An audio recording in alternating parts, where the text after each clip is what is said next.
صباح الخير للجميع.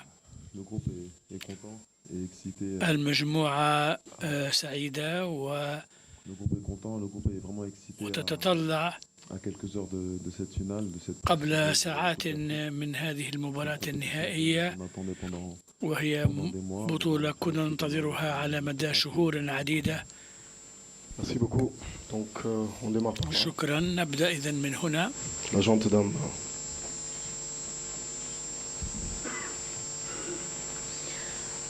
Bonjour coach, مرحبا bonjour Moussa, c'est المدرب موسى. journaliste à la radio Futur Média, Dakar, Sénégal. Alors coach, on va, comme on a eu cette question, j'aimerais bien savoir أود أن أعرف le motif de ce retard. Mais en 2023, vous avez vécu pratiquement la même situation en tant que coach donc, de l'équipe locale. Et vous avez joué donc la finale contre le pays hôte, donc avec un public acquis à sa cause. Et cette fois-ci, on a le pressentiment de vivre pratiquement la même chose. أليس لديك شعور بأنك تعيش التجربة نفسها باعتبارك مدرب الفريق الأول هذه المرة، وكذلك ضد الفريق البلد المضيف، والجمهور سيكون طبعا داعما بكل قوة للمنتخب المغربي. هل سوف تستلهم من تلك المباراة النهائية التي لعبتها في 2023 لكي تنهي هذه البطولة بأفضل طريقة ممكنة؟ نعم، شكرا وشكرا. بالنسبة للتأخر، الحافلة جاءت متأخرة، نعتذر عن ذلك. بالنظر إلى المباراة النهائية في الجزائر، صحيح أنها كانت بطولة مختلفة، وآمل أن تتم بنفس الطريقة. لعبنا لأن اللعب ضد فريق البلد المضيف ليس سهلا أبدا، ولكننا سنبذل جهودنا، لأن في النهاية هم 11 لاعبا ضد 11، وهم يعرفون ذلك، وسيكون هناك حكم أو حكام، وبعد ذلك سيكون اللاعبون هم الذي يقررون ما سيجري. آمل أن تسير كل الأمور بخير، وضد الجزائر صارت الأمور بشكل جيد، وكنا راضين كثيرا عن المنتخب من المحليين. رأيتم هنا اتحادنا تحدث عن أمر أعتقد أن لا ينبغي أن هناك أمور نقوم بها، لكن اليوم هي صورة أفريقيا. اليوم نحن نرفعها، ولا ينبغي أن نفسد هذا العيد، لأننا لدينا لاعبين عالميين، وبسبب ساديو ماني ميريتي كأس أفريقيا لم يفوزوا بالكرة الذهبية. ساديو ماني كان يستحق ذلك، لكنه قال إنها كأس أفريقيا وليست بطولة كبرى. اليوم تنظيم جيد ينبغي أن ينتهي بشكل جيد أيضا، وما حدث بالأمس لم يكن عاديا. منتخب سنغالي نتركه مع الجمهور، اللاعبون كانوا في خطر، كان يمكن أن يحدث أي شيء عندما يكون هناك أشخاص سيئو النية، ولا ينبغي أن يحدث ذلك بين بلدين شقيقين. شكرا، هذا مهم. Thank you. Just for this, before the second question, please, the photographer, you can stop now. قبل أن تطرح الأسئلة، الصحفيين التقاط الصور. Elton Mokolo, journaliste pour AMC Sport. Ma question est davantage pour Moussa Niakhaté sur le volet sportif. Le Sénégal fait 3 finales de Coupe d'Afrique des Nations sur les 4 dernières éditions. Moussa, toi qui es partie intégrante de cette équipe, comment tu peux nous expliquer ce savoir-faire sénégalais? كيف يمكن أن تفسر الدراية وحسن التصرف؟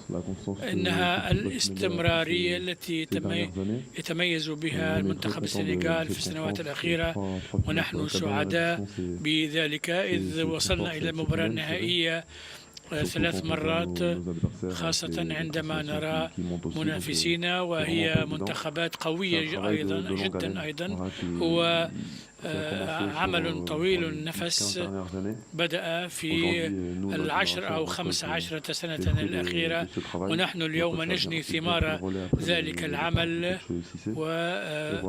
والمدرب يقول بعمل جيد. وإذا نحن نسعى إلى أن نقدم أفضل ما يمكن. كانت الأمور معقدة من قبل، وقد تعلمنا من التجارب السابقة عن كرة القدم الإفريقية. إذا نحن اليوم المنتخبات الوصول إلى النهائي هو الحد الأدنى بالنسبة للسنغال، ونأمل أن نفوز بهذه الكأس غدا.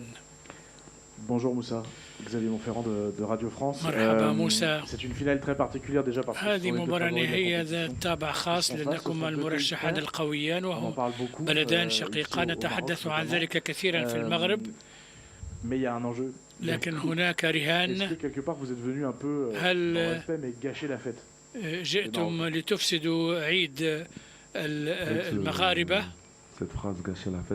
صحيح أن هذه الجملة التي قلتها لا أحبها كثيرا، لأننا دائما نتصرف في إطار الاحترام، وهذه قيمنا في السنغال، الاحترام. نحن نحترم منافسينا ونلعب بمميزاتنا وبروحنا القتالية، وذلك ما فعلناه طوال هذه المسابقة. وكما قال المدرب نحن بلدان شقيقان، ولا ينبغي أن يحدث ما حدث في اليومين الأخيرين. سيكون إما المغرب أو ونحن سنبذل كل جهد ممكن لكي نفوز بالكأس، لأننا نستحق ذلك وعزيمتنا قوية. وقبل كل ذلك يظل الأمر متعلقا بكرة القدم، ونحن نعرف أن الجمهور سيدعم المغرب. نحن كلاعبين تعودنا على اللعب في مثل هذه الظروف، نأمل أن نعود بالكأس إلى دكار ونحتفل مع شعبنا وعائلاتنا، ونحن مدينين لهم بذلك، وإن شاء الله ستكون السنغال هي التي تفوز. Selon vous, dans quelle phase de jeu faudra-t-il exceller ما هي مجالات اللعب التي ينبغي أن تكون فيها متميزين، وما هي الرهانات التكتيكية في هذه المباراة؟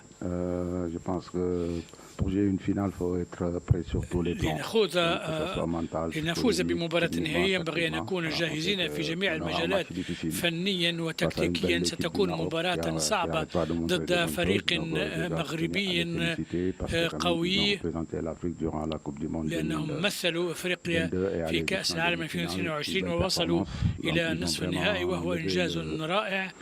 وينبغي وقد ساهم ذلك في رفع مستوى الكرة الإفريقية، لأن الفوز بكأس العالم ليس سهلا. وغدا سنخوض مباراة صعبة ضد منتخب مغربي قوي سوف يسعى بكل جهد وقوة إلى الفوز من جانبهم كما نفعل نحن جاهزون ومصممون، ونود أن نعود بالكأس إلى السنغال إن شاء الله. أحمد طلال CTV. Coach, vous avez critiqué انتقدت التنظيم. Vous savez très bien que c'est la CAF qui organise et non pas la FRMF. أن الاتحاد الأفريقي هو الذي ينظم وليس لجنة التنظيم المحلي. وبالنسبة لحضور العديد من الناس اليوم، الصحافة بشكل عام، الصحفي هو الذي يسعى إلى الحصول على الأخبار، لذلك كان هناك الكثير من الناس.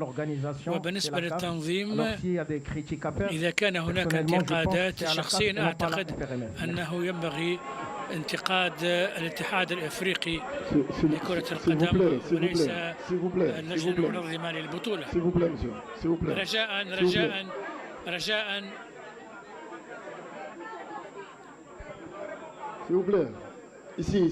رجاء من فضلكم. Prochaine question. Hervé Penaud, le journal de l'équipe. Je vais revenir au terrain 2 secondes. Moussa, سأعود إلى الملعب وإلى الناحية الفنية. سؤال لموسى، هذه آخر مشاركة لساديو ماني في كأس أفريقيا. أود أن أعرف أنت جئت بعده، ما هي الصورة التي يقدمها ساديو ماني للاعبين الجدد أو الذين التحقوا بالمنتخب؟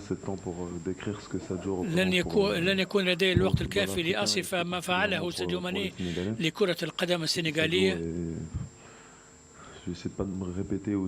أنا ربما أكرر نفسي،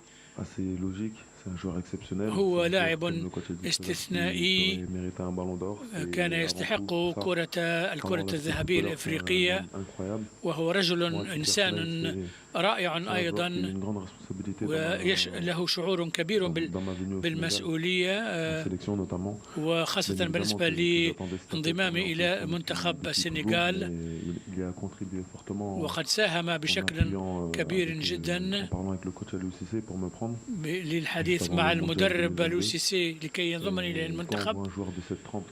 وعندما يقوم لاعب من هذا الطراز بهذا الجهد، وبالإضافة إلى تواضعه وغياب الأنانية لديه، هذا يعرف بساديو، وهو يعمل من أجل بلده. وكما قال هو بعد المباراة ضد مصر، سيقول إنها ستكون المباراة النهائية الأخيرة في كأس أفريقيا،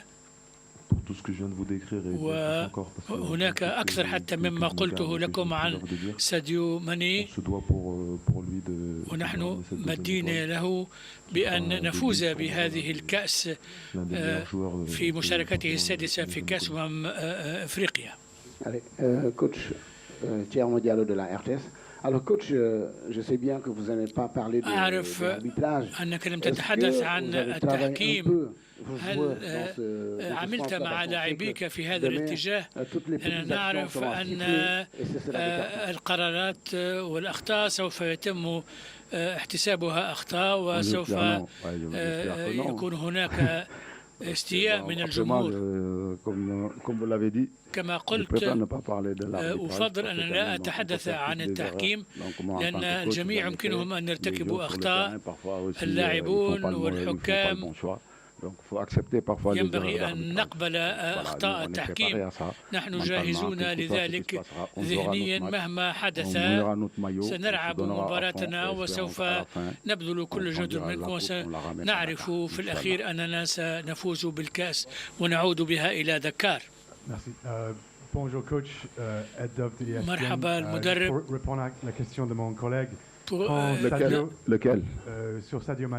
الرد على سؤال بالنسبة ساديو ماني.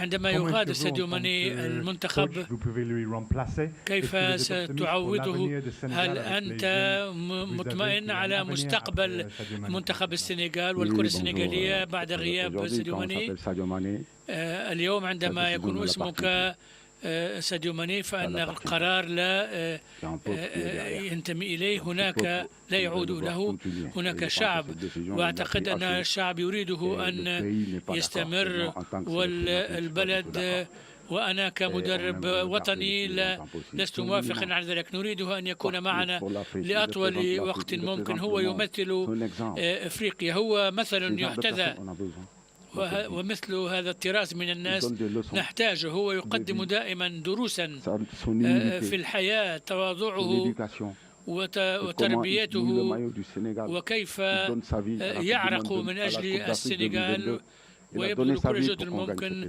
سخر حياته لكي نفوز بلقبنا الأول، ولو حدث إذا كانت مسؤوليتي، نحن لا نريد أن نراه يغادر.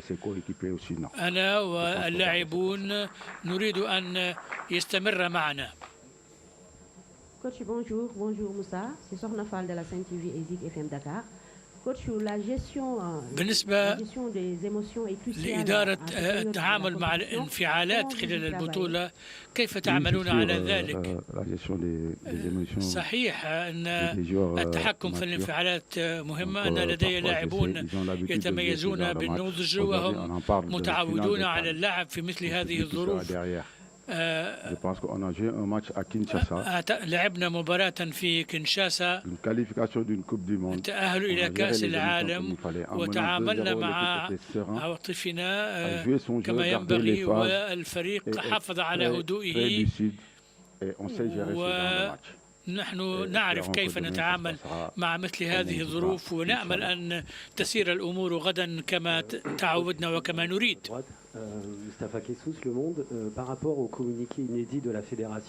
بالنسبة لبيان الاتحاد وملاحظتك أن يخرجكم ذلك من مباراتكم النهائية ومن تركيزكم على المباراة، أن تتحدثوا، ألا يزيد ذلك من بعض التوتر؟ لا أبدا، من جانبنا لن نفسد عيدا واحتفالا. الأمور ينبغي حلها فورا، ينبغي أن نتحدث عنها، تحدثنا عنها، وأعتقد أنك لو لم تطرح هذا السؤال كنا سننساه. كان ينبغي أن أتحدث عن ذلك. ليس هذا انتقادا للتنظيم أو شيء آخر، لأن اليوم التنظيم رائع، ولن نتحدث عن ذلك في جميع أنحاء العالم، والحمد لله بالنسبة للمغرب على هذا التنظيم الرائع الذي رفع مستوى كأس أفريقيا، ونأمل أن يستمر ذلك. لكن بعد ما حدث بالأمس ينبغي أن نتحدث عنه، لأن ذلك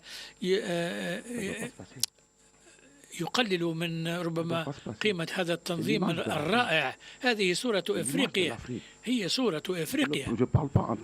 أنا لا أتحدث كمدرب للسنغال، أنا أتحدث كأفريقي. وعندما نخرج من هنا سنركز على هذه المباراة النهائية، لأن لدينا رغبة قوية في العودة بالكأس.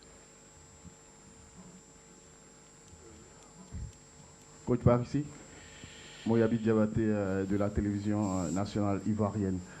Bonjour coach, bonjour Moussa. مرحبا. Alors vous avez la lourde charge, j'aimerais pas être à votre place. أنا لا أود أن أكون مكانك. Il attend un titre. بلد كامل ينتظر لقبا منذ 50 عاما، كيف ستكون مقاربتك لهذه المباراة في مثل هذا التوتر؟ نعم صحيح، هو شعب ظل طويلا، ولكن بفضل عمله هو هنا في المباراة النهائية، وينبغي أن نشيد بعمل الكرة المغربية. ليس من السهل الوصول إلى المباراة النهائية، تعاملوا، ولكن غدا سيواجهون أسودا يرغبون في وضع نجمة أو إضافة نجمة على قميصهم.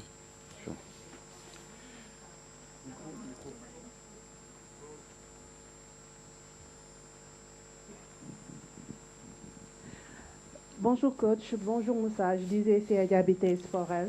Alors cette finale vous avez la disputer de favoris. بدون أن تكونوا مرشحين للفوز، إن ذلك سيضع عليكم ضغطا أقل بهدف تحقيق الفوز بالكأس، لكن خاصة هذه المباراة النهائية يمكن أن تتم في 90 دقيقة أو تصل إلى ضربات الجزاء الترجيحية. هل ستستلهمون مما حدث لنيجيريا؟ السؤال لمن، لموسى أم لي؟ صحيح أن المرشح للفوز هو المغرب، وهم الأوائل في تصنيف الفيفا في المستوى الإفريقي، ونحن في المركز 18 أو 19 وهم في المركز 11. ينبغي أن نهنئهم بذلك، هي الفريق المرشح للفوز. لكن بالنسبة للفريق الإفريقي الأفضل هو مصر، وقد فزنا عليهم. الآن comme le truc de favori, mais nous, on est là. لكن نحن موجودون حاضرون ونعرف أننا عملنا جاهدين لكي نكون هنا لكي نصل إلى هنا وهي مباراة نهائية يحلم بها الجميع وسوف نخوضها بأفضل طريقة ممكنة واستعددنا بشكل جيد لنخوض المباراة ونجعل العيد والاحتفال أجمل. Thanks everyone. Thank you coach. Thank you Moussa. Donc c'est la fin de cette conférence de presse. هذه نهاية هذا المؤتمر الصحفي. شكرا لكم.